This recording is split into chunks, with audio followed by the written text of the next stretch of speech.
So the counterpoint that I would make in terms of the team to beat in this conference is that Marquette has done nothing but prove to me that they are as legit can be. They have the best offense in college basketball, according to KenPom. The knock on them all season long has been we can't trust their defense. They're not good enough on that end of the floor. They're going to be able to get stops. Well, Villanova is pretty much back to full strength. I know that Justin Moore is not quite Justin Moore yet, but they have all of their guys available right now. They were up 59-55 with 7 minutes and 42 seconds left at Marquette tonight. And Marquette allowed one field goal the rest of the game, and that came with 10 seconds left when it was already decided. So, RC, if Marquette is going to start to guard, and we know what they can be offensively right now. We know how good Tyler Kolek is and Cam Jones and how versatile they are and how tough they are to guard with the big guys that can step away from the basket. Where do they kind of stand in your eyes? Maybe not just in the Big East, but nationally. I mean, they're going to be a tough out. I think all three of these teams we're talking about are teams that we can see making it. You know, they're going to be right there. They got depth. And when you look at the landscape of college basketball, they're not as – I don't think anybody's been as impressive and dominant as Purdue. I think their resume – I think we all would agree they have the best resume. But when you start getting outside of that, we talked about Xavier being difficult to guard. The same thing with this Marquette group. We questioned where they're going to be able to guard. We knew they were so efficient offensively, but it just seemed to be playing good ball. I mean, these three teams, and Creighton's kind of come back out of nowhere that we thought they were left for dead. Now they've risen up and they're fourth and they're starting to come around and play good ball. So, I mean, it's a lot. February is a month. Every game feels like it's double. There's so much movement. You either dug yourself in a hole like you're Creighton, or you're trying to establish where you're going to be in a tournament and you're fighting right now. So, I mean, it's still a lot of basketball left to play. You want to get healthy.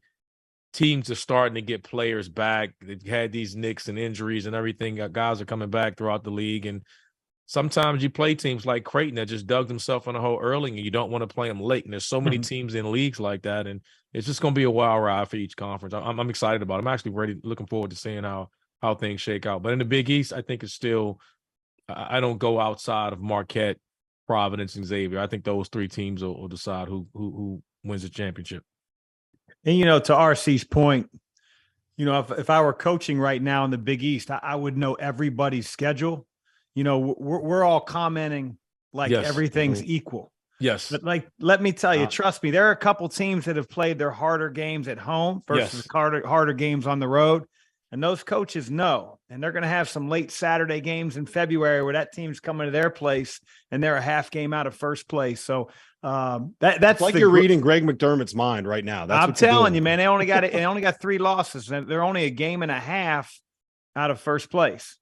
And so they're going to have these teams coming to Omaha. Obviously, anytime you can steal one on the road, you feel like, man, you just won 2 games. Yes. But right now, I mean,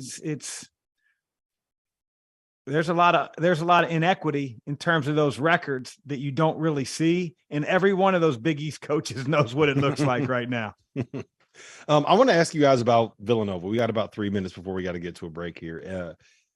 With Justin Moore back, one, have either of you dealt with a player that has had an Achilles injury?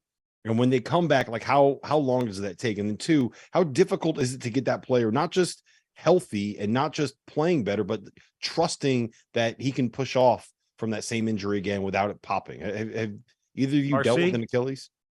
Yeah, we've had multiple guys do it, and everybody's different. Yeah. That's the best thing I'd say about it, Chris. I don't know how you feel. I think everybody's different. You have some guys that come back and you're just like, Scott didn't miss a beat. Right. And then some guys are a little slower than others. So it's different. We talked about that before. He was a little rusty. His timing was off the very first game. You can imagine he's scared because you never know when you get the game, when you get off injury like that, because truthfully, it's controlled. The game is the first time you get to go and you got to react in a way that you're not in control of you're reacting in a way. You're not in control of it. You just got to go and play. Yep. And everything else, you're in a controlled environment. When you're in practice, a situation, you get to control it. The game, you just got to play it. And so everybody's different. You just don't know. But I tell you what, they're going to be one of those teams that they're going to get better in the team you don't want to play as he gets better the last few games. So you can look at their record at one point and be like, oh, man, that was going to be an easy dub. And then now you're going to be like, holy, we got to deal with a healthy Villanova team. Yeah, there's those teams, man. It happens every year where all of a sudden they get on a roll. I remember St. John's several years ago. It was like they won 5 in a row, and it was like we were going to play them twice in a period of 10 days, and some of the other teams had beaten them when they lost 11 in a row. So it's like we didn't get the St. John's that y'all got early on. So to answer your question before, Rob, I only had one kid doing his Achilles. It was Mike James last year, and that really hurt our team.